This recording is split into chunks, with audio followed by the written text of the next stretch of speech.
പാലായിൽ ഭാര്യാമാതാവിനെ പെട്രോൾ ഒഴിച്ച് തീ കൊലപ്പെടുത്തിയ മരുമകനും പൊള്ളലേറ്റു മരിച്ചു.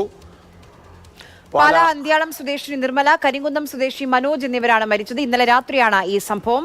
ഷിനോജ് എസ് ടി വിവരങ്ങളുമായി നമുക്കൊപ്പം ചേരുന്നു. ഷിനോജ്, പോലീസ് നൽകുന്ന പ്രാഥമികമായ വിവരങ്ങൾ എന്താണ്?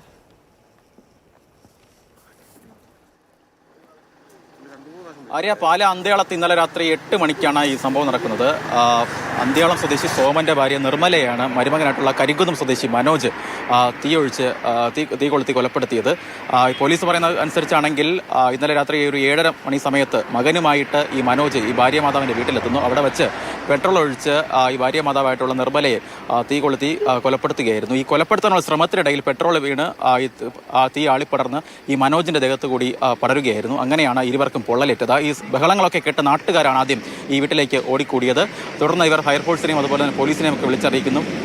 ഫയർഫോഴ്സ് ഈ സ്ഥലത്തെത്തി രണ്ടുപേരെയും ആദ്യം പാലാ ജനറൽ ആശുപത്രിയിലും പാലാ ജനറൽ ആശുപത്രിയിലും തുടർന്ന് കോട്ടയം മെഡിക്കൽ കോളേജിലും കൊണ്ടുവരുന്നു. ഈ ആശുപത്രിയിൽ എത്തിക്കുന്ന സമയത്ത് തന്നെ ഒരു 90% പൊള്ളൽ ഈ രണ്ടുപേർക്കും ഏറ്റിട്ടുണ്ടായിരുന്നു. തുടർന്ന് ഇന്ന് രാവിലെ 10 മണിയോടുകൂടി ഇരുവരുടെയും മരണം സ്ഥിരീകരിക്കുകയായിരുന്നു. എന്തായാലും കുടുംബ വഴക്കാണ് ഈ ആക്രമണത്തിന് കാരണമെന്നാണ് പോലീസിൽ നമുക്ക് ലഭ്യമാകുന്ന പ്രാഥമിക വിവരമെന്ന് പറയുന്നത്. ഈ മനോജിന്റെ ഭാര്യ ജോലിക്ക് പോകുന്നതുമായി ബന്ധപ്പെട്ടുണ്ടായ തർക്കമാണ് ഈ കൊലപാതകത്തിലേക്ക് നയിച്ചതെന്നാണ് പോലീസ് പറയുന്ന വിവരം. എന്തായാലും ഈ രണ്ടുപേരുടെയും മൃതദേഹം ഇപ്പോൾ കോട്ടയം മെഡിക്കൽ കോളേജ് ആശുപത്രിയിലാണ്. അല്പസമയത്തിനുള്ളിൽ Pala police Kottayam medical college ആശുപത്രിയിലെത്തി ഇൻക്വസ്റ്റ് നടപടികൾ ആരംഭിക്കും.